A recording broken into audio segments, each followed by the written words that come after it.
Oggi non avremmo 182 persone ricoverate se non avessimo il 75% dei veneti che si sono fatti il vaccino. Comunque il vaccino è stato un grande fronte e ci permette di non chiudere, quindi quando vedi un vaccinato quantomeno sappi che ha contribuito non solo a tutelare la propria salute ma anche quella della comunità. Il 75% dei veneti già vaccinati o in attesa di vaccino, già 13.000 prenotazioni nella settimana del Fast Vax, l'ospedalizzazione che rimane su numeri gestibili. Di fronte alle piazze che protestano e alle polemiche sulle categorie obbligate a immunizzarsi, come gli insegnanti, e i presidi altrettanto obbligati a vigilare, il presidente del Veneto Zaia non prende le parti di nessuno ma si limita al dato oggettivo. Lo chiedo a una persona che ha fatto una battaglia per la volontarietà e non per l'obbligatorietà dei vaccini anche in passato, quindi non voglio assolutamente cambiare posizione.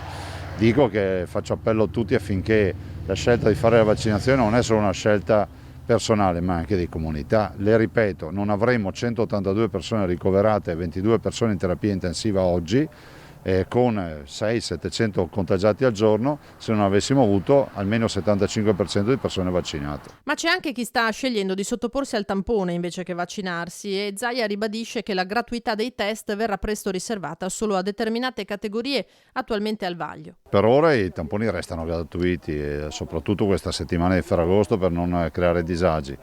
Ovvio è che anche oggi abbiamo un risultato di tamponi di 52.000 tamponi, che sono una cifra paurosa. Detto questo, elaboreremo un piano di sanità pubblica che definirà per molte categorie la gratuità e per altre no. Ci sono diversi cittadini che hanno optato per il tampone invece che per la vaccinazione, Presidente. Ma sai, intanto c'è da dire che a livello nazionale hanno fatto un accordo con le farmacie per dei prezzi calmierati, dall'altro devo dire che la vaccinazione sta funzionando bene da noi.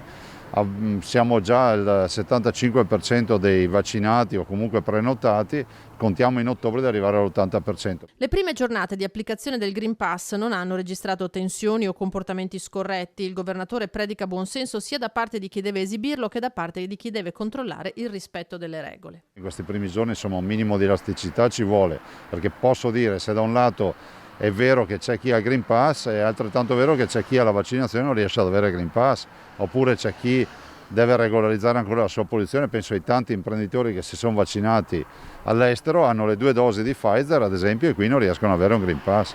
Insomma, cerchiamo di essere elastici, di pensare che non ci sia sempre qualcuno che vuole fregarti dietro l'angolo, e penso che con il buon senso ne veniamo fuori.